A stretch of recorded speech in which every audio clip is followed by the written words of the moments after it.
Maka sesungguhnya itulah yang akan menjadikan kita memiliki banyak masalah dalam kehidupan nasihat. Nah, kalau nasihat itu sudah tidak kita pahami basicnya dalam basic nasihat itu, ya akhirnya yang terjadi adalah berbagai macam perkara, berbagai macam masalah yang ada pada kehidupan kita. Ya, ini yang menjadikan kita harus memahami. Wa tawasau bil haqqi wa tawasau bis sabr. Kita paham ini dulu. Ini kita harus mengerti benar tentang perkara ini. Supaya kita betul-betul paham, supaya kita betul-betul memahami ini. Iradatul khair. Dan kita juga harus memahami, selain kita harus menyampaikan nasihat yang terbaik, yang berikutnya kita juga harus paham. Nasihat itu kayak nanam benih. Ketika Allah menyampaikan di dalam ayat surat Al-Ghasyiyah, fadzakir innama anta mudzakir lasta alaihim bimusaitir. Ya. Maka sesungguhnya nasihat itu ibaratnya kayak menanam benih. Selamat datang dan selamat mendengarkan kajian dari Ustadz Abu Bassam Umar Mita. Semoga bermanfaat. Assalamualaikum warahmatullahi wabarakatuh. Kita akan melanjutkan perjalanan kita membahas tentang tafsir. Tidak pernah bosan saya menyampaikan bahwasanya tafsir salah satu rumpun ilmu yang wajib kita hadirkan pada kehidupan kita sebagai penuntut ilmu. Tafsir itu akan memudahkan kita di dalam mengetahui maksud dan petunjuk dalam setiap ayat yang Allah turunkan di dalam Al-Quran yang kita baca menjadi bentuk ibadah pahala yang kita peroleh. Tentunya interaksi kita dengan Al-Quran bukan hanya sebatas mengharapkan pahala pada setiap huruf yang kita baca, tapi interaksi kita kepada Al-Quran, kita harus mampu menjadikan Al-Quran menjadi petunjuk yang kita hidupkan pada perjalanan hidup kita, supaya Quran bisa memberikan jalan keselamatan untuk kita. Karena siapapun yang bermakmum kepada Al-Quran, dia tidak pernah celaka dan dia tidak pernah merugi. Ini yang kita harus paham. Ketika kita paham bahwasanya interaksi paling tinggi dengan Al-Quran itu menjadikan Al-Quran itu petunjuk, maka kita harus paham tafsirnya. Kalau kita di dalam berinteraksi pada Al-Quran, kita tidak mengetahui bagaimana maknanya, maka tidak bisa menjadi petunjuk. Dan itu menjadi masalah tersendiri untuk kita. Inilah pentingnya kita mempelajari tafsir, supaya kita mengetahui maknanya, supaya kita paham apa petunjuk yang Allah sampaikan di dalam Al-Quran yang sangat kita butuhkan pada perjalanan hidup kita, menghambakan diri kepada Allah.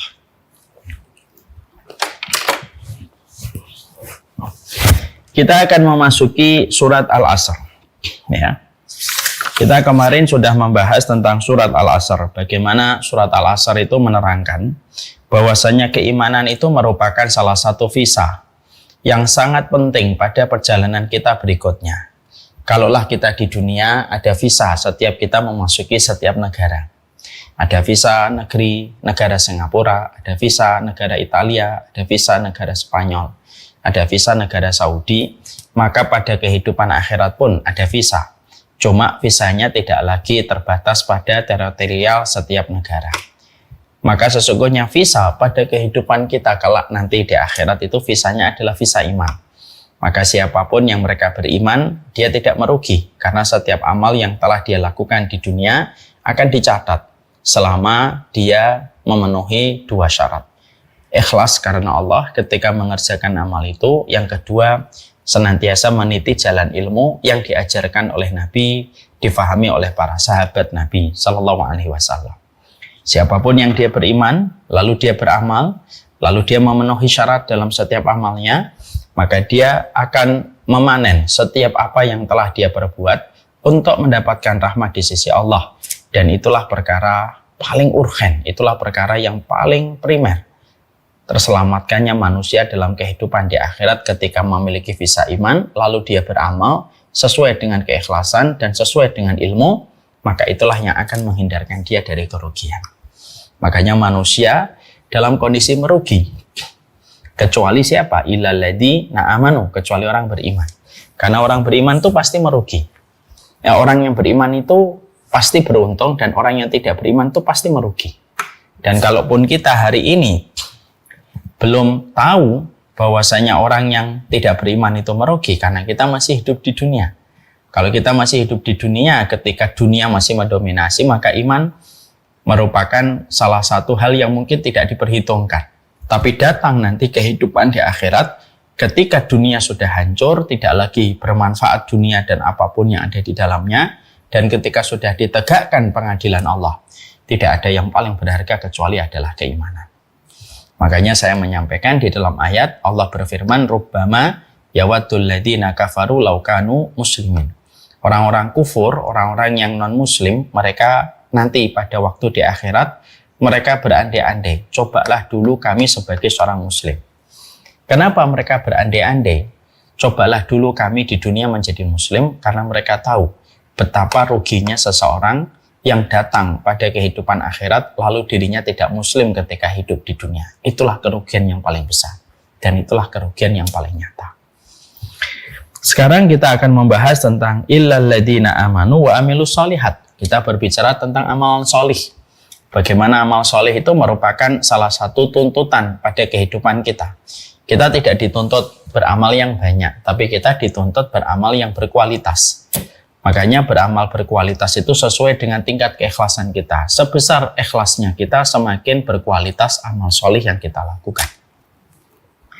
Yang kedua, bukan hanya kita beramal solih saja, tapi kita bukan hanya ikhlas saja, tapi menjadikan amal kita berkualitas sesuai dengan ilmu yang kita dapatkan dari Rasulullah, supaya kita tidak mereka-reka, lalu kita berimprovisasi di dalam kehidupan agama kita, lalu membuat aturan dan syariat yang tidak pernah diajarkan oleh Nabi, aturan dan syariat itu. Makanya wa amilus sholihat itu, yaitu adalah bagaimana kita senantiasa mengikuti setiap aturan, setiap syariat yang dicontohkan dan diteladankan oleh Rasulullah SAW. Itu sudah kita bahas.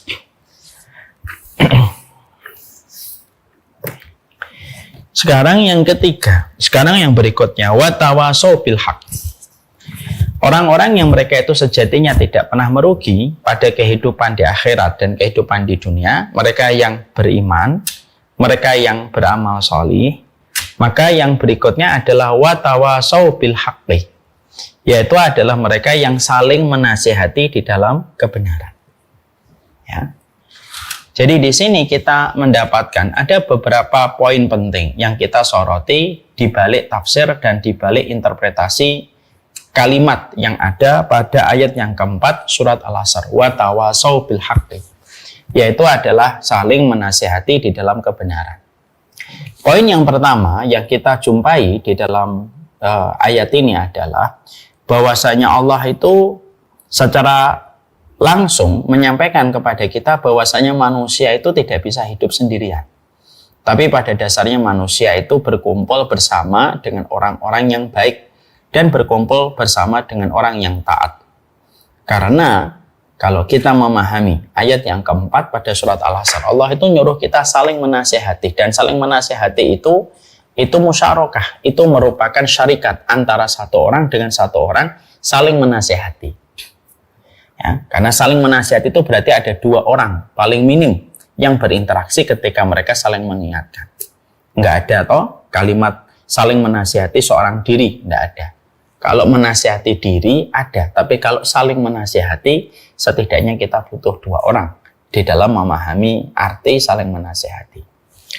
Ketika kita memahami secara bahasa watawasau bil haqqi, saling menasihati, poin pertama yang memberikan kepada kita sebuah insight atau memberi kepada kita sebuah petunjuk adalah memang orang beriman itu mereka tidak sendirian, tapi orang beriman itu harusnya mereka kumpul dengan orang yang beriman lainnya. Dia tidak bisa hidup sendirian, dia tidak bisa menjalankan kehidupan egosentris, tetapi mereka harus betul-betul bersama dan bersuat dengan orang lain, supaya mereka saling bisa menasihati. Karena memang manusia itu dijadikan oleh Allah makhluk sosial, di mana semandiri yang kita miliki pada kehidupan kita, semandiri apapun kehidupan kita, tetap kita memerlukan bantuan dan pertolongan orang lain, dan tentunya ada banyak kebaikan yang kita dapatkan ketika kita senantiasa bersama-sama dengan orang lain. Makanya Watawasau bil haq itu memberikan kepada kita arti jangan sendirian, karena setan itu selalu bersama dengan mereka yang sendirian. Kijang ketika bersama dengan kerumunannya persentase keselamatan dia dari terkaman singa itu sangat lebih kecil daripada kijang ketika terputus dari kerumunan kijang yang lain-lainnya. Kalau ada satu kijang yang terputus dari kerumunan, maka biasanya singa, harimau, nanti sorot mereka ketika berburu tidak menatap kepada kerumunan yang banyak, tapi dia menyoroti kijang yang terputus. Itulah yang biasanya akan diterkam dan dijadikan makan siang oleh hewan buas. Itu perumpamaan yang paling gampang. Hidup kita tidak bisa kita sendirian, karena Allah itu menyuruh kita bersama-sama. Makanya ada sebuah kalimat pada ayat yang keempat surat Al-Asr, yaitu adalah watawasau bil haqqi, saling menasihati di dalam kebenaran. Berarti kita bersama dengan orang lain, jangan sendirian, karena kehidupan dalam keimanan tidak ideal kalau hidup sendirian saja. Tidak ideal kalau hidup sendirian saja. Ya, bersama dengan orang lain itu memberikan kebaikan, terutama ketika kita bersama dengan kerumunan orang-orang yang solih dan orang-orang yang taat kepada Allah, yang membantu kita dalam urusan kebaikan dunia dan kebaikan kita ketika meninggal dunia. Ini yang pertama. Jadi jangan sendirian. Jangan sendirian. Berkumpul sama orang solih. Mintalah kepada Allah cintanya orang-orang yang solih, yang kita mampu mendekat kepadanya, membuka hati kita, membuka pintu rumah kita untuk mereka, lalu menjadikan mereka saudara, walaupun mungkin tidak terikat secara nasab dan walaupun tidak terikat dengan garis keturunan. Jangan sendirian. Karena Nabi Muhammad pun tidak sendirian dalam tugas yang beliau emban ketika memikul sebuah tanggung jawab menyampaikan keimanan kepada kehidupan manusia. Nabi Muhammad ditemani Abu Bakar, Nabi Muhammad ditemani Umar, ditemani Utsman, ditemani Ali, dan para sahabat yang begitu berlimpah, di mana mereka membantu dakwahnya Rasulullah. Jangan sendirian. Kalau ada yang berkata, saya introvert Ustaz, walaupun kamu introvert, jangan sendirian. Sendirian itu tidak fitrah dalam kebaikan. Poin yang kedua yang kita dapatkan pada watawasau bil haqqi, yaitu adalah di situ diterangkan bahwasanya ketika seseorang itu di dalam kehidupannya supaya mereka terhindarkan dari berbagai macam kerugian, yaitu adalah ketika manusia itu sudah bersama dengan kerumunan orang, mereka bersabar dengan banyak orang, dan mereka senantiasa bermuamalah dengan orang yang solih, maka bukan hanya bertemu di dalam perkara-perkara hobi, bukan hanya bertemu dalam perkara permainan, tapi mereka berjumpa karena memiliki ritme aktivitas yang sama, memiliki ketaatan yang juga sama, memiliki visi dan misi yang sama, dan memiliki goal yang sama, yaitu selamat pada kehidupan di akhirat. Maka tugas mereka ketika kerumunan ini sudah berjumpa, apanya? Yang kita harus saling ketahui, watawasau bil haqqi, saling menasihati di dalam kebenaran. Ya, ini tugasnya, saling menasihati di dalam kebenaran untuk menghindarkan kita dari berbagai macam musibah, dari berbagai macam kecelakaan hidup kalau kita mendapatkan musibah, kalau kita mendapatkan nasihat yang benar. Nah, sebelum saya membahas tentang masalah ini, tentunya kita harus memahami bahwasanya nasihat itu apa sih?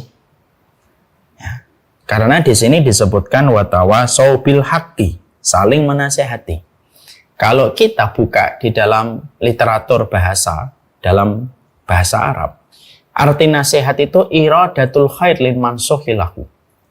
Yang dinamakan nasihat itu adalah menginginkan kebaikan untuk diberikan kepada objek orang yang kita berikan nasihat.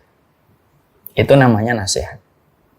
Ya. Jadi kata watawasau bil haqqi, ada namanya nanti dengan akar kata yang sama jadinya nasihat. Maka sesungguhnya nasihat itu, saling menasihati itu artinya adalah menginginkan kebaikan yang kita berikan kepada orang yang kita berikan nasihat. Iradatul khair lil mansukhilahu. Maka dari pengertian bahwasanya nasihat itu memberikan kebaikan kepada orang yang kita berikan nasihat, Maka di situ ada beberapa komponen yang kita harus mengerti ketika kita sudah bicara tentang nasihat. Apa yang pertama? Berarti nasihat itu dilakukan semata-mata karena rasa cinta, bukan karena rasa benci, dan bukan karena sudut pandang yang negatif kepada orang yang diberikan nasihat. Karena apa? Karena pengertian dari nasihat itu menginginkan kebaikan kepada orang yang diberikan nasihat. Berarti apa? Basicnya dari nasihat itu rasa cinta kepada orang yang dia berikan nasihat. Ini yang terkadang kita harus jujur. Banyak orang terkadang suka mengatakan, saya ngasih nasihat sama dia. Tapi ternyata secara jujur pada hatinya bukan memberi nasihat. Secara jujur pada hatinya itu, sebenarnya dia tidak cinta kepada orang yang dia berikan nasihat. Kalau basicnya sudah tidak lagi rasa cinta, maka setiap metode yang dilakukan di dalam menyampaikan nasihat itu biasanya akan cenderung kasar dan kontraproduktif. Karena apa? Karena basicnya sudah tidak lagi rasa cinta. Ya. Makanya kalau orang menasihati karena rasa cinta, maka sesungguhnya pasti seluruh langkah dan metode yang dia sampaikan ketika menyampaikan metode, ketika menyampaikan nasihat itu ya sesuai dengan basic pertama kali ketika dia ingin menyampaikan nasihat itu rasa cinta. Ya. Jadi rasanya itu rasa cinta. Ibu ingin ngasih nasihat kepada suami karena rasa cinta. Bukan karena ibu sedang kecewa dengan kekurangan, tetapi ibu sedang lupa dengan kelebihan dan kebaikan seorang suami. Kalau ibu menyampaikan nasihat karena ibu ingat kekurangannya dan lupa kebaikannya, ketika nasihat itu datang pada kondisi sedang tidak ada rasa cinta dan tidak ada rasa sayang di hati kita, lalu kita mengatakan, saya ngasih nasihat kepada kamu, pasti caranya tidak mencerminkan kalau dia adalah orang yang cinta.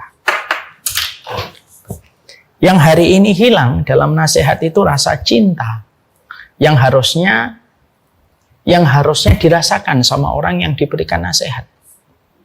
Harusnya kan begitu. Tapi hari ini kita hidup pada zaman fitnah, ketika rasa cinta itu hilang. Di balik setiap kata nasihat yang diucapkan orang kepada orang lain, suami kepada istri, istri kepada suami, orang tua kepada anak. Padahal kata nasihat itu ya dimulai dari rasa cinta, menginginkan kebaikan kok kepada orang yang diberikan nasihat itu. Ya. Jadi ini basic. Ya. Jadi ketawa-tawa bil haqi, saling menasihati, kita bedah dulu. Sebelum kita membedah al-haq, kita bedah dulu nasihat itu apa. Pengertian nasihat sudah kita paham. Yang kedua, berarti metode kita ketika menyampaikan nasihat itu selembut mungkin. Selembut mungkin. Karena kita memiliki rasa cinta kepada orang yang kita berikan nasihat. Makanya sekali lagi, kalau ada orang lalu dia berkata dengan lisannya, saya ini ngasih nasihat buat kamu, tapi nadanya marah, matanya melotot. Lalu dia menyampaikan dengan menghina dan menyindir orang yang dia sampaikan nasihatnya.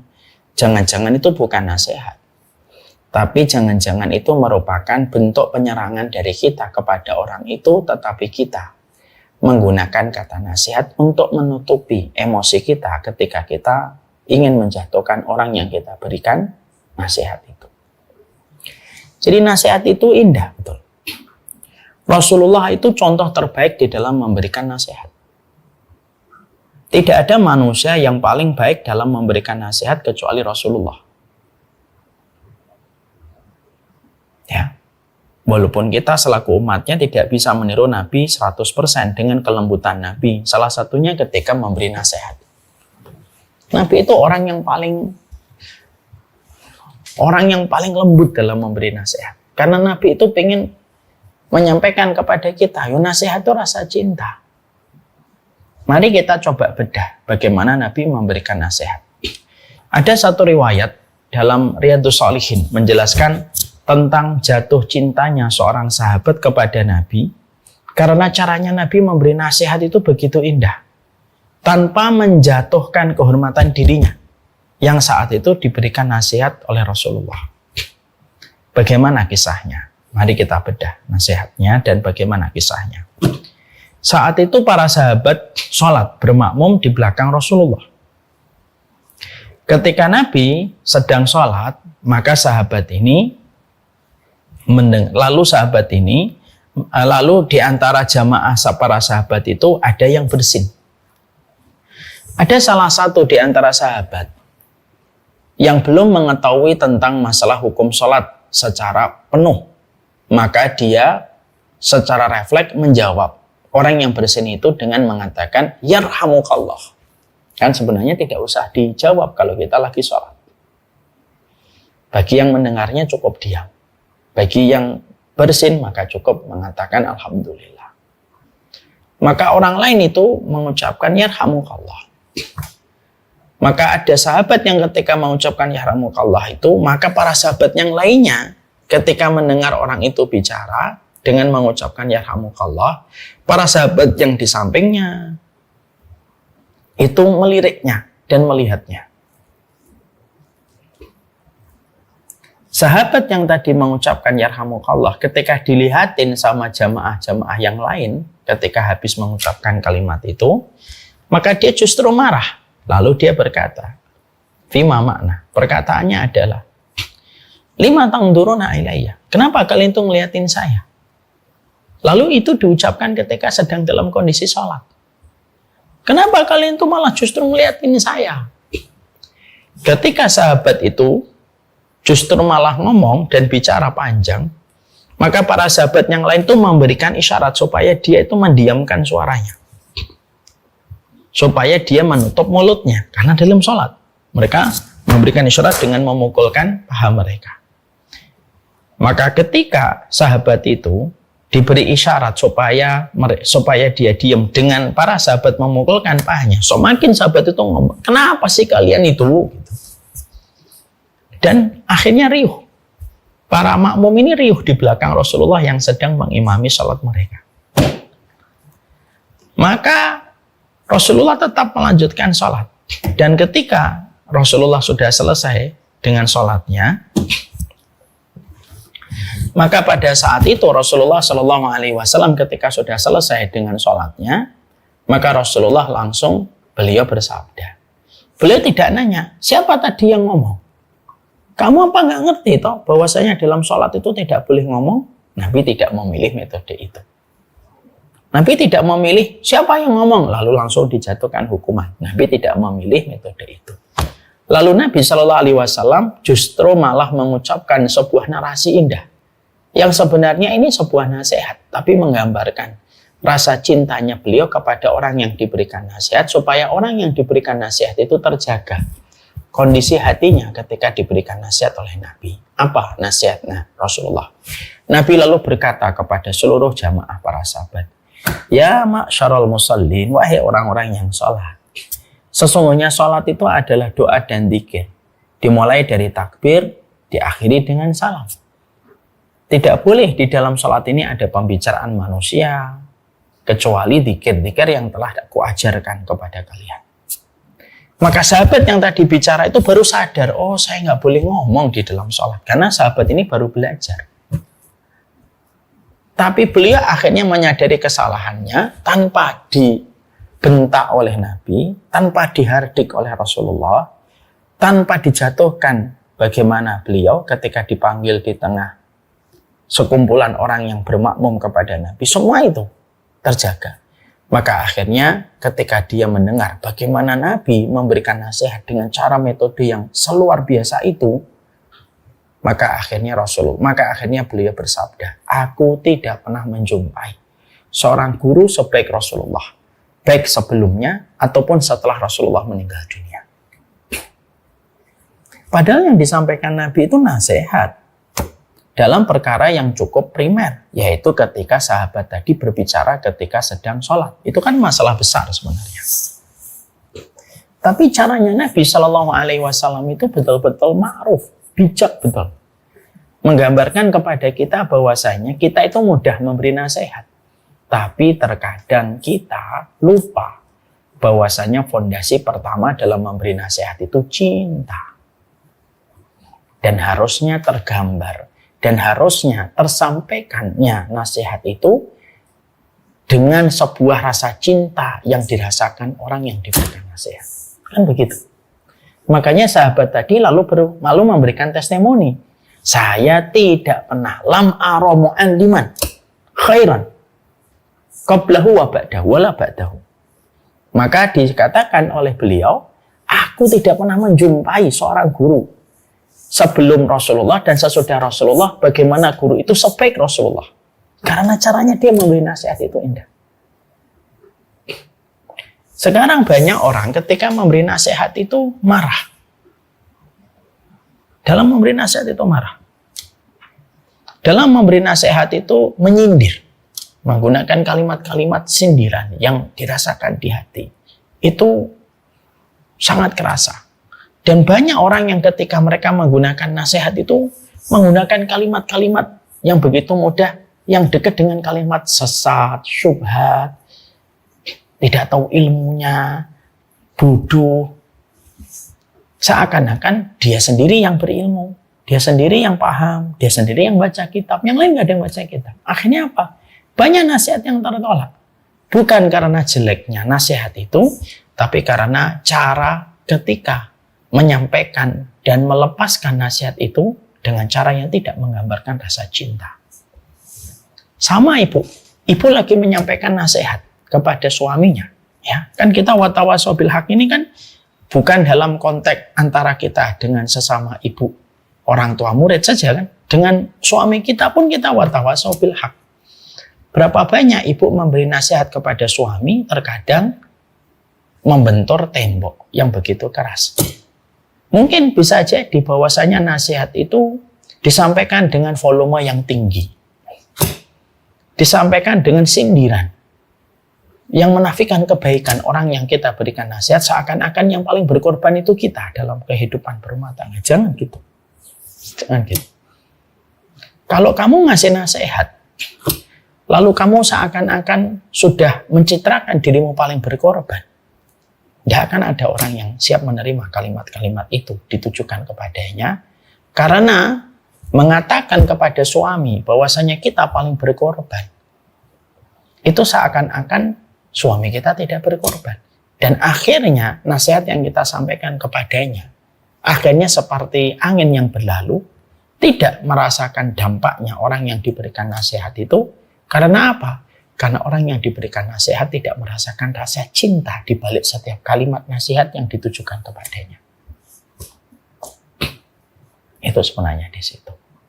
Sama pula metode kita di dalam berbagai macam hal. Anak kita sama umat sama para jamaah dan umat yang belajar.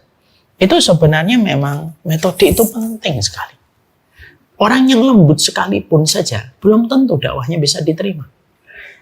Orang yang lembut saja dakwahnya belum tentu diterima, apalagi yang tidak lembut. Makanya dakwah yang dibangun dengan kekasaran, yang merespon ya biasanya orang yang kasar. Orang yang punya basic lembut pada hatinya itu tidak akan bisa merespon itu. Yang orang yang kasar ya ketemunya sama orang-orang yang kasar, yang sejenis. Karena burung pemakan bangkai itu ya kumpulnya sama burung pemakan bangkai. Ya, jadi kalau kamu sukanya nasehatin tapi kamu menjatuhkan kehormatan, itu kayak pembukun pemarang bangkai. Ya burung pemakan bangkai itu ya kumpulnya sama burung pemakan bangkai. Maka dalam kaidah penting kita memberi nasihat itu yang pertama itu apa? Kita harus paham definisi dari nasihat itu apa. Definisi nasihat itu adalah memberikan kebaikan kepada orang yang kita berikan nasihat. Berarti rasa cintanya itu harus betul-betul terasa dan dirasakan langsung sama orang yang diberikan nasihat. Ibu ngasih tahu kepada suaminya sembari ibu menghargai suaminya. Ibu volumenya direndahkan. Ibu memilih diksi yang sangat indah. Betul-betul datang dari hati menginginkan perubahan pada keluarga yang kita jalani bersama pasangan. Insya Allah kalimat yang indah itu lebih tajam daripada pedang. Karena pedang itu hanya bisa membuat luka. Tapi kalimat yang indah bisa mengubah seseorang. Bisa mengubah seseorang. Ya. Penghargaan itu penting sekali. Dan penghargaan itu harusnya kita juga selipkan di balik setiap nasihat yang kita sampaikan. Berikan penghargaan sama orang yang berikan kita nasihat.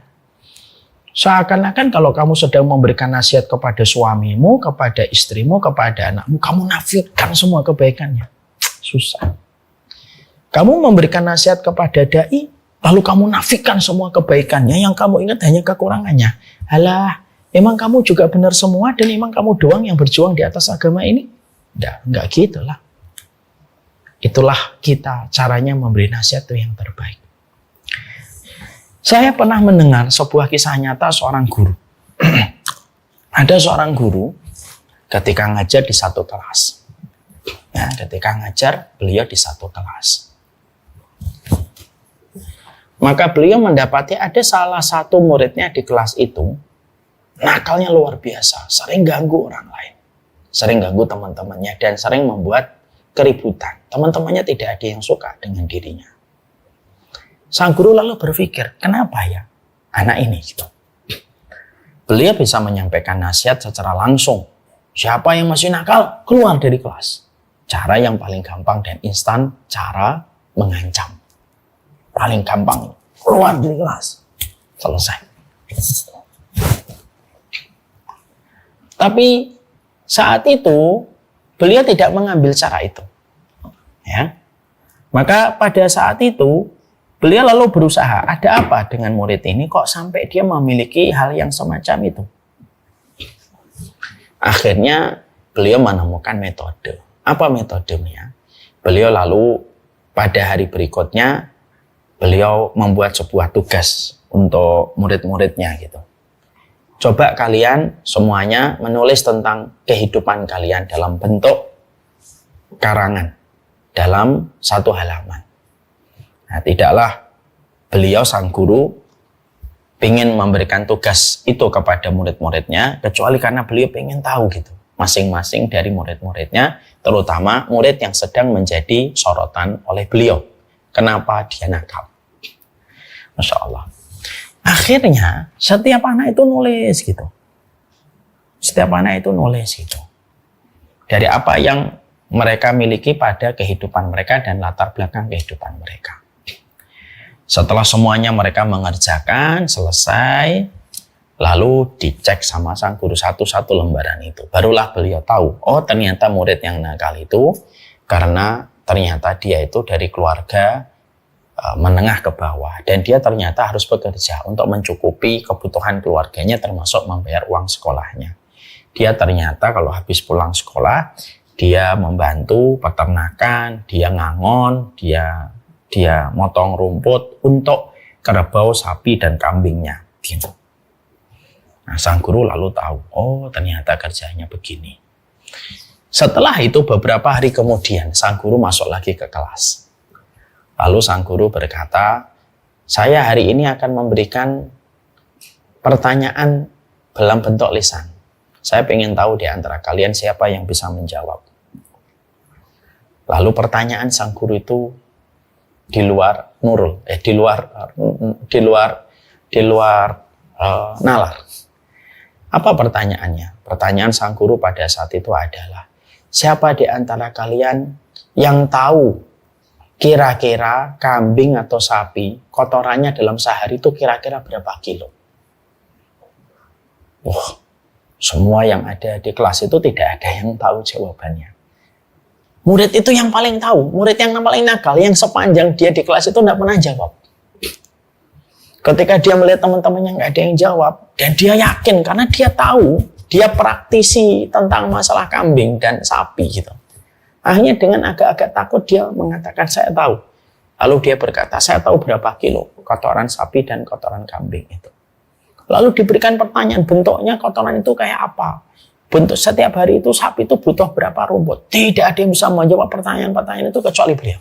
Kecuali anak ini. Dan itulah pengalaman pertama sepanjang dia sekolah di SD itu. Dia bisa menjawab pertanyaan. Lalu dari itulah dia memiliki sebuah sebuah kepercayaan dirinya itu tumbuh gitu. Akhirnya kepercayaan dia itu tumbuh gitu. Dan semenjak saat itu akhirnya dia menjadi anak yang terus belajar, percaya diri, tidak lagi mengganggu teman-temannya. Dan sang guru terus memberikan apresiasi kepadanya. Guru langsung memberikan kepadanya penghargaan, achievement dia berikan kepada murid itu.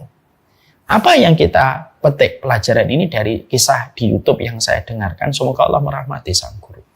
Tapi di situ saya menangkap sebuah pelajaran penting. Ternyata metode itu luar biasa penting. Sebenarnya guru itu sedang menyampaikan nasihat supaya sang anak jangan nakal di kelas, jangan suka membuat onar, jangan suka membuat keributan. Tapi karena dia cinta kepada anak itu, bukan karena benci, dia tidak memilih metode yang paling ringkas dan paling instan. Siapa yang nakal, keluar. Itu metode paling singkat. Tapi metode yang dia pilih itu metode yang paling metodenya itu metode yang sifatnya itu agak panjang. Tapi justru mengena kepada anak itu, dan anak itu akhirnya dapat message-nya, mendapatkan pesannya dari guru itu, walaupun guru itu tidak harus memarahi dia. Dan akhirnya dia berubah menjadi lebih baik. Kita juga sama, kadang kita menjadi istri, kadang kita menjadi ibu, kadang menjadi bapak, kadang menjadi suami. Kita ini memilih metode yang paling singkat, marah, selesai. Lalu kita berkata, bapak ini, Abi ini marah itu karena kamu sudah ini begini-begini gitu. Yang mana anak kita mungkin pada saat itu tidak merasakan rasa cinta pada nasihat yang kita sampaikan kepadanya dengan intonasi-intonasi yang tinggi. Disinilah kita akhirnya memahami betul bahwasanya persoalan metode itu penting. Dan nasihat itu tadi kita pelajari, nasihat itu selalu datang dari rasa cinta. Makanya kalau ada seorang istri ngasih nasihat kepada suami, suami ngasih nasihat kepada istri, kok seakan-akan membentuk tembok yang keras, maka jujur aja kita berkata, mungkin saya belum mengolahnya dengan rasa cinta, dan akhirnya itu menjadikan terasa biasa. Apapun kalau sebelum diolah, itu jadinya biasa. Pare kalau belum diolah pahit. Walaupun mungkin sehat, tapi kalau belum diolah itu kan dia pahit. Tapi kalau dia direbus dulu, mungkin dikasih garam dikit, mungkin dikasih bawang putih, karena saya suka pari. Dikasih bumbu dikit, dikasih bawang putih, merica dikit gitu ya. Pari yang asalnya pahit itu karena diolah, itu jadinya enak. Jadinya orang itu tidak merasakan sepahit ketika mentah. Itulah perumpamaan kita bahwasanya nasihat itu yang paling penting adalah memastikan apakah kita itu sebelum memberikan nasihat itu cinta atau enggak. Kalau memang belum tumbuh rasa cinta, nanti dulu deh, jangan buru-buru ngasih nasihat dulu. Jangan-jangan itu bukan nasihat. Jangan-jangan itu kamu benci, tapi kamu membungkusnya dengan sebuah kata, ini nasihat saya. Ya, gini itu nasihat. Atau jangan-jangan hatimu yang benci sama orang yang kamu kasih nasihat. Lalu kamu bersembunyi di balik kata nasihat. Kita nggak tahu itu, dan kita nggak bisa memvonis setiap orang. Yang tahu ya orang yang ngasih nasihat itu, itu yang paling tahu tentang kondisi hatinya. Makanya setiap nasihat yang disampaikan dengan cara yang baik itu akan indah. Mari kita perhatikan ketika Abdurrahman bin Auf, ya, Salman ya, ketika menasihati bahwasanya ketika ada salah satu sahabatnya, Abu Darda, jatuh dalam sebuah kesalahan. Ya. Abu Darda itu dalam kondisi dia kalau malam tidak pernah menjamah istrinya memberi nafkah batin. Beliau selalu sholat sepanjang malam karena rasa takutnya beliau kepada Allah Subhanahu wa Ta'ala. Ya. Yang kedua, beliau itu selalu puasa dan tidak pernah iftar. Tidak pernah puasa dan selalu iftar setiap waktunya. Selalu puasa setiap waktunya. Maka pada saat ketika Abu Darda mendapati bahwasanya Abu Darda semacam itu, maka Salman itu mengetahuinya dari istrinya Abu Darda, Ummu Darda. Perhatikan cara yang dilakukan oleh Salman. Salman itu tidak menggunakan cara instan, cara langsung menyampaikan mentah-mentah. Enggak, diolah dulu, dimasak dulu nasihatnya. Dia terima sebuah informasi, dia tidak langsung kelola itu, tidak langsung dikelola, tidak langsung disampaikan. Dia terima dulu bahan dasarnya, dimasak dengan bagus oleh Salman. Apa yang dilakukan Salman? Dia tidur di rumahnya Abu Darda. Lalu ketika malam gitu, dia melihat Abu Darda habis isya bangun, lalu dipegang tangannya, tidur dulu. Saya mau sholat, tidur dulu. Ya, tidur dulu. Lalu akhirnya Abu Darda tidur. Sampai pertengahan malam baru dibiarkan sholat.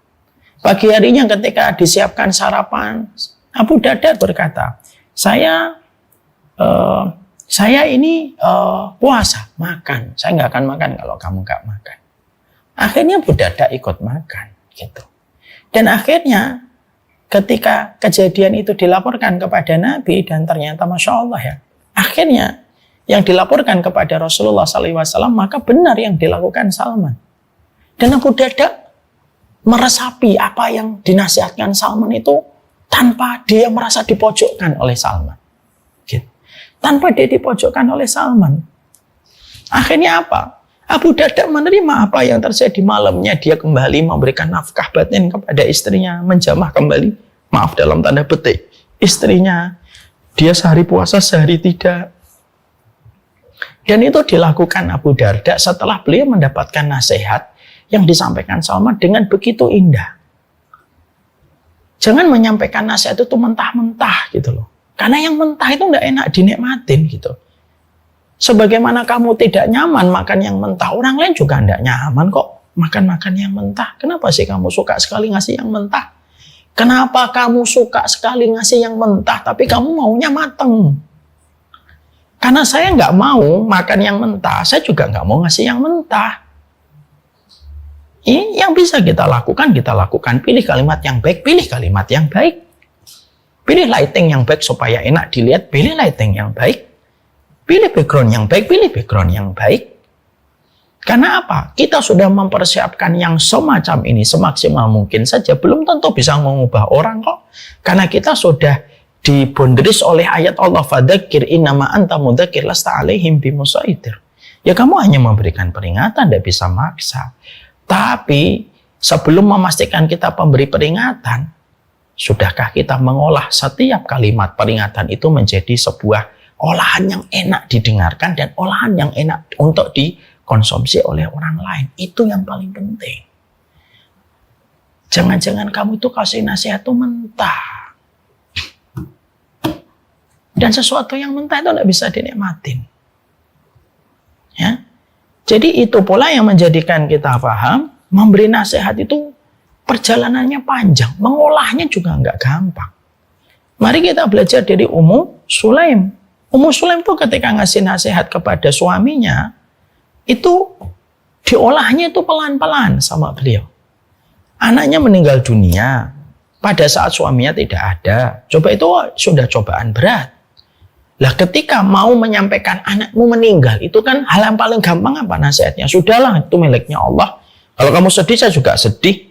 Siapa yang paling sedih? Saya, wong ibunya yang melahirkan. Ummu Sulaim bisa ngomong begitu? Tidak bisa. Dan kalaupun ngomong gitu, bisa dimaklumi perempuan kalau lagi dalam kondisi sedih. Tapi Ummu Sulaim itu bukan wanita yang hanya minta dimaklumi.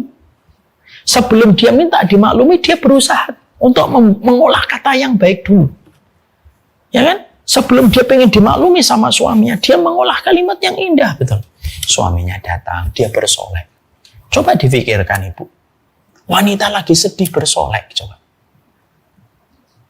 Lalu dengan sebuah harapan supaya ingatan suaminya tidak bertanya sama anaknya di malam itu. Coba. Dia tersenyum, hatinya lagi sedih meneteskan air mata. Kuburan anaknya masih basah kok. Ummu Sulaim itu. Seorang wanita yang langsung itu mendapatkan perhatian dari Allah. Ummu Sulaim. Dia bersolek, dia menggoda suaminya di malam itu. Kalau menggodanya dalam kondisi senang, lagi piknik, lagi suaminya baru ngasih uang, wajar. Ini lagi sedih. Dia lagi sedih. Ketika dia lagi sedih, dia menutupi air matanya dengan riasan tercantik hanya untuk suaminya terkasih. Lalu ketika pagi harinya habis dicampuri, ketika suaminya sudah puas, gitu, lalu akhirnya dia menata kalimat demi kalimatnya itu matang sekali. Ibarat daging ini well done, matang banget. Gimana dia mengatur setiap kalimatnya? Dia mengatur kalimatnya itu indah. Wahai suamiku, bagaimana kalau ada seseorang nitipkan barang sama kita, diambil lagi barangnya sama pemiliknya? Ya harus dikembalikan. Lalu dengan berat hati, dia menata kalimatnya. Begitu juga anak kita itu titipan Allah. Anak kita titipan Allah dan anak kita sudah diambil kembali sama pemiliknya. Coba. Itu pun masih membuat suaminya sempat kecewa walaupun sampai akhirnya dia datang kepada Nabi. Tapi yang menarik, seorang wanita ini bernama Ummu Sulaim ketika akan memberi nasihat kepada suaminya, yang harusnya ini kan tugas suami kan menenangkan istri. Tapi karena dia tahu suaminya habis pulang dari perjalanan jauh, maka dia mengambil peran untuk ngasih nasihat dan masukan kepada suaminya supaya mereka dua-duanya menjadi saling support system, memberikan kesabaran. Dia olah itu kalimatnya. Dia olah kalimatnya dengan olahan terbaik. Ibarat dia itu mengolah daging wagyunya itu betul-betul bagus. Cara motongnya pelan. Pakai pisau yang terbaik. Ngasih garamnya pas gitu. Terus ketika dibakar dipastikan matang semuanya. Gitu. Baru disuguhkan. Itulah kalimat nasihat. Hari ini kita sedang berada pada sebuah krisis. Nasihat terbaik. Sehingga setiap kalimat nasihat itu seakan-akan boleh diucapkan dengan berbagai macam metode. Gitu. Bahkan kadang-kadang saya tuh enggak habis pikir gitu. Ada orang ngomong gini kadang-kadang doa. Allah yadik gitu. Itu doa indah betul. Artinya apa? Semoga Allah memberikan kepadamu petunjuk. Tapi yang mengucapkan doa itu tuh biasanya keadaannya tuh marah, matanya melotot. Kalaupun nulis di kolom komentar itu pakai huruf kapital, tanda serunya ada 7. Allah yakin gitu. Betul itu kamu mendoakan. Kalau memang kamu nggak mendoakan, ikhlas nggak usah didoakan lah. Daripada kamu yang akan terkena dosa atas doa yang kamu ucapkan ketika kamu merendahkan orang yang kamu doakan. Maka inilah yang menjadikan kita memahami betul. Wa tawasau bil haqq ini tidak sesederhana yang kita pikir. Kalau ibu-ibu berada pada satu kondisi, komunitas yang ketika memberikan nasihat itu mereka bukan hanya mengolah yang mentah, tapi memasaknya dengan baik, betul. Ibu itu merasa beruntung hidup. Benar deh. Kenapa? Ya karena kita tahu bahwasanya kita hidup. Betul-betul kita butuh kebenaran ketika kita tidak paham. Tapi kita juga lebih butuh orang yang menyampaikan kebenaran itu dengan cara yang terbaik. Yang menganggap kita itu seperti saudaranya. Bukan menganggap kita sebagai musuhnya. Ya. Kalau kita ini pandangannya itu pandangan minus gitu sama orang gitu. Akhirnya kita tidak mau melihat orang lain gitu.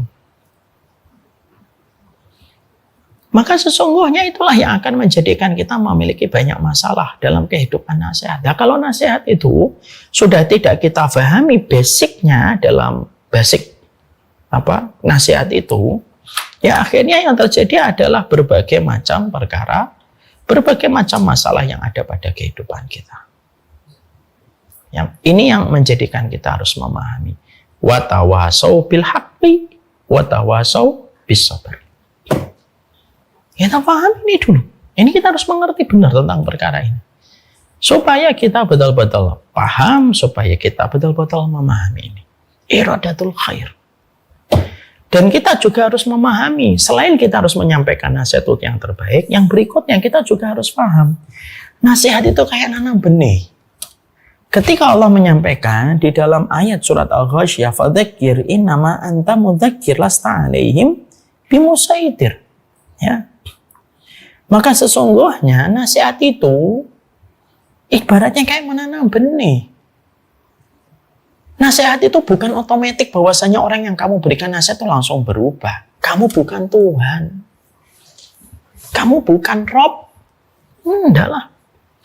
Kita ini sama-sama makhluk yang memiliki kekurangan sebagaimana orang yang kita berikan nasihat juga punya kekurangan.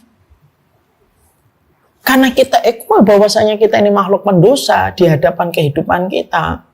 Kita memberi nasihat itu bukan berarti kita nggak punya dosa. Mungkin dosa kita lebih besar. Hanya saja mungkin ditutup sama Allah.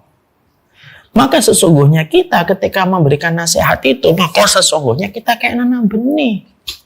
Bukan kita yang mengatur kapan musim panennya. Allah yang ngatur musim panennya. Allah yang ngatur musim panennya. Bukan kita yang ngatur musim panennya. Ada yang mereka itu ketika memberi nasihat itu kayak panen gitu. Hari ini memberi nasihat karena dengan cara yang terbaik akhirnya dapat langsung hasil, hari berikutnya langsung berubah. Ada. Tapi bisa jadi ada orang yang mereka itu ketika memberi nasihat itu panjang sekali. Maka baru direspon sama orang yang mendapatkan nasihat itu begitu lama. Waktu miliknya Allah. Pemberi nasihat itu biasanya lupa. Yang pertama, nasihat itu dengan kata cinta. Yang kedua, pemberi nasihat itu lupa bahwasanya hasil itu yang menentukan Allah dan waktu yang paham adalah Allah semata. Bukan berarti orang yang memberi nasihat itu pemilik hati. Tidak bisa. Pemilik hati tetap Allah. Kamu nasihatin anakmu. Itu yang memiliki hati anakmu Allah loh. Bukan kita. Kan kita selalu mengatakan, nah, Abi ngasih nasihat. Kita ini seakan-akan pada saat itu berkata, nah dengerin kong, ini pemilik hatimu. Nggak bisa. Apalagi dengan kata-kata yang sudah terlalu tinggi. Nggak bisa masuk gitu. Pemilik hatinya anak kita itu sama Allah. Dan kita ketika ngasih nasihat itu kayak nanam benih. Kita nanam benih. Ada orang yang diberi nasihat itu panjang gitu. Yang memberi nasihat sudah meninggal, baru setelah itu orang yang diberi nasihat itu berubah. Kapan? Setelah pemberi nasihatnya itu meninggal dunia. Banyak kayak gitu.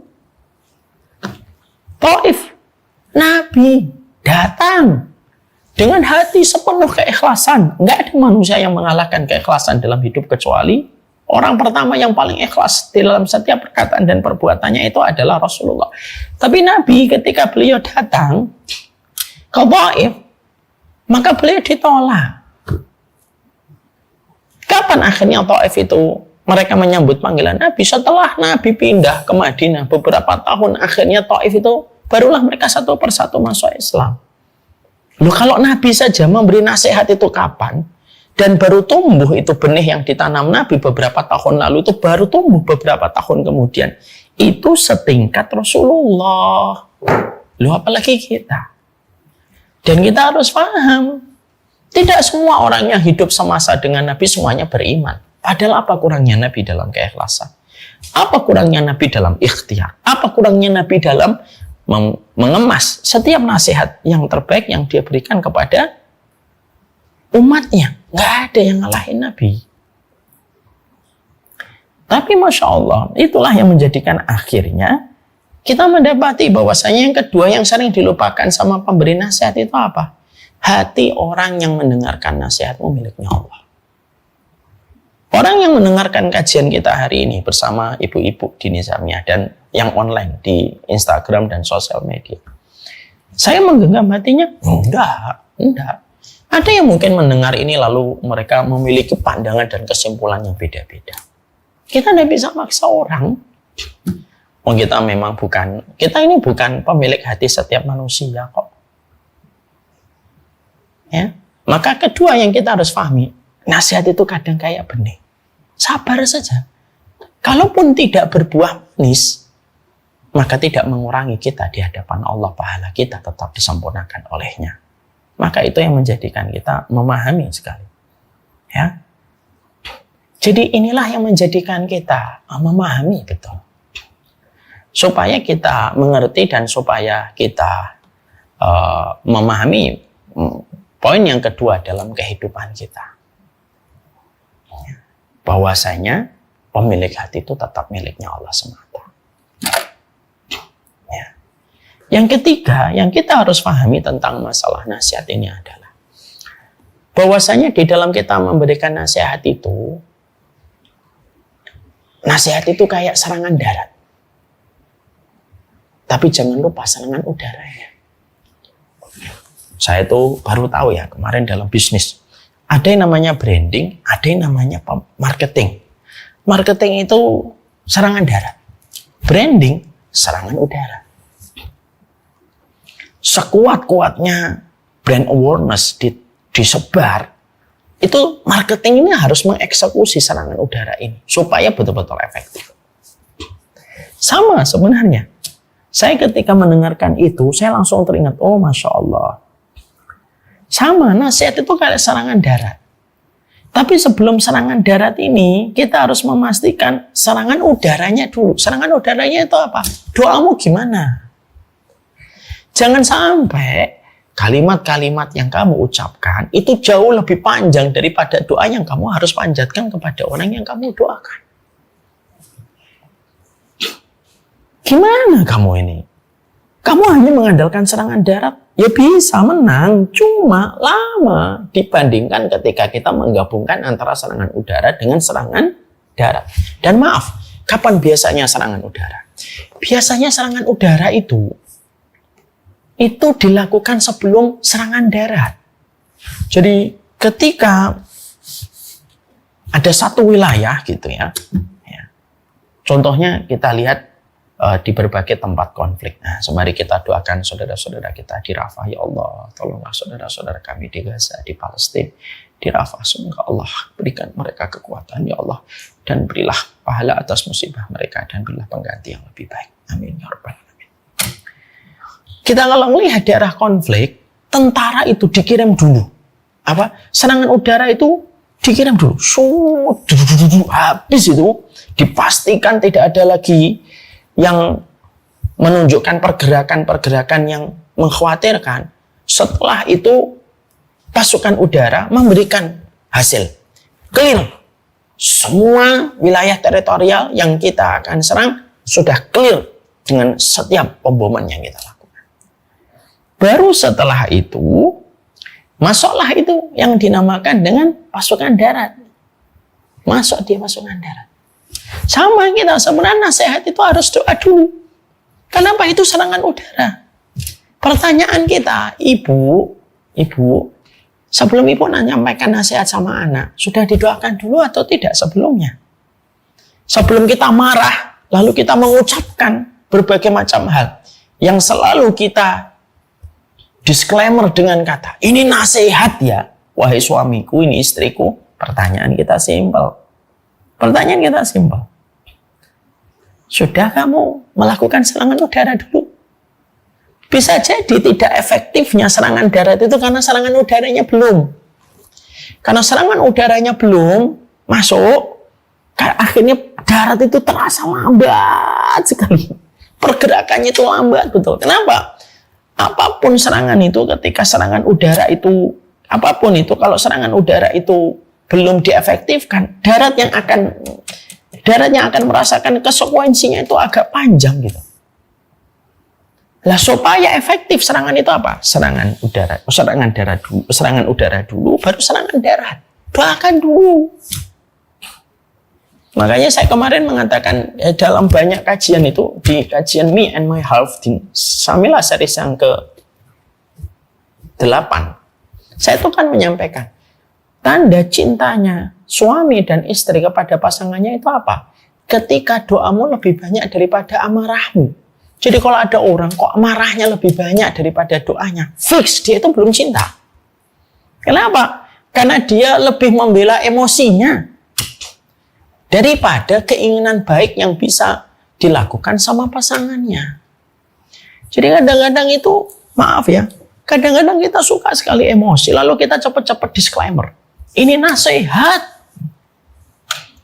Ya mungkin bukan nasihat, tapi emosi yang mungkin kita tidak bisa menahannya. Lalu kita mencoba menutupi diri kita. Ini nasihat, padahal nggak nasihat. Jadi kata watawasau bil haq ini ternyata indah betul. Dan saya memahaminya adalah kita perlu memahami watawasaunya. Makanya maaf sekali, bisa jadi ada orang hari ini mereka susah menerima kebenaran. Mereka susah menerima kebenaran. Disebabkan karena orang yang menyampaikan kebenaran belum selesai dengan dirinya sendiri di dalam memahami konsep nasihat. Akhirnya apa? Watawasau bil haqnya ini tidak jadi, tidak ketemu. Ya. Maka inilah yang menjadikan kita harus mengerti betul masalah ini. Bisa jadi yang di atas panggung kebenaran, kenapa panggung kebenaran itu sedikit penontonnya? Karena para pelaku kebenaran itu, mereka itu belum selesai dengan dirinya ketika memahami bagaimana memberi nasihat. Dan itulah yang terjadi. Ini pula yang menjadi sebuah review kembali sekaligus menjadi sebuah refleksi kita. Ada apa ya dengan nasihat di rumahku kok sering tidak efektif gitu. Kenapa di rumahku setiap ada acara entertain selalu berhasil, tapi ketika sudah mengarah kepada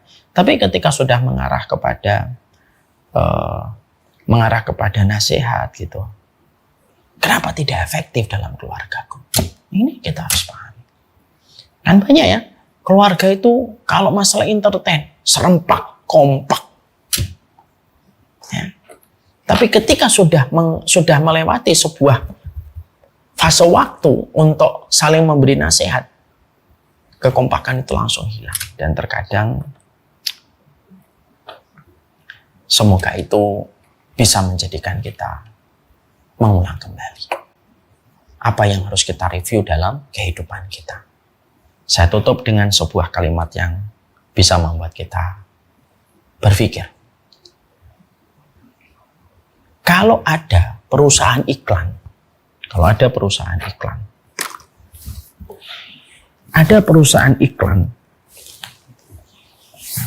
dia membuka tender iklan dengan anggaran 1 miliar untuk membuat iklan produk yang dia miliki. Iklan yang diharapkan bisa meningkatkan engagement dan tentunya meningkatkan penjualan. Iklannya harus kena, unik, dan tentunya sesuai dengan market yang dituju, sasarannya. Ada salah satu perusahaan iklan memenangkan tender itu. Dia memenangkan tender itu. Wah, dia menang. Ketika tender itu dimenangkan, sang kantor iklan membuat iklan. Ternyata iklannya tidak berhasil. Sama sekali tidak mendongkrak penjualan, meningkatkan exposure enggak, meningkatkan engagement enggak gitu. Nggak ada grafik apapun peningkatannya. Kira-kira perusahaan iklan yang memenangkan tender tadi ketika melihat iklannya tidak berhasil dan tidak viral, kira-kira yang dilakukan perusahaan iklan itu apa? A, dia menyalahkan market. Yang mana market itu merupakan tujuan dari perusahaan yang meng-hire mereka. Atau mereka menyalahkan tim kreativitas mereka. Maka biasanya kalau kantor itu bagus, dia tidak menyalahkan marketnya. Dia tidak mengatakan, dasar masyarakat, goblok, bodoh, tidak paham iklan kita yang sudah sebagus ini. Padahal referensinya luar negeri. Enggak. Biasanya kalau ada perusahaan yang sudah tidak mau dievaluasi semacam itu, susah lagi dapat hire. Perusahaan yang baik itu biasanya mereka mengevaluasi tim kreativitas mereka. Kenapa kok iklan ini nggak berhasil? Mereka perbaiki, mereka evaluasi. Dan mereka tidak menyalahkan masyarakat. Kita kalau memberi nasihat, kok belum diterima? Jangan buru-buru nyalahin orang lain. Mungkin kitanya yang strateginya salah. Waliyadzubillah, nasallallahu salamah wal afiyah. Semoga Allah memberikan keberkahan. Wa tawasau bil haq. Surat Al-Asr ayat yang keempat. Semoga Allah memberkahi kita, memberkahi keluarga tercinta kita, dan semoga kita sebagai orang yang memberi nasihat selalu mampu untuk melihat lebih dalam tentang nasihat yang kita terus sampaikan.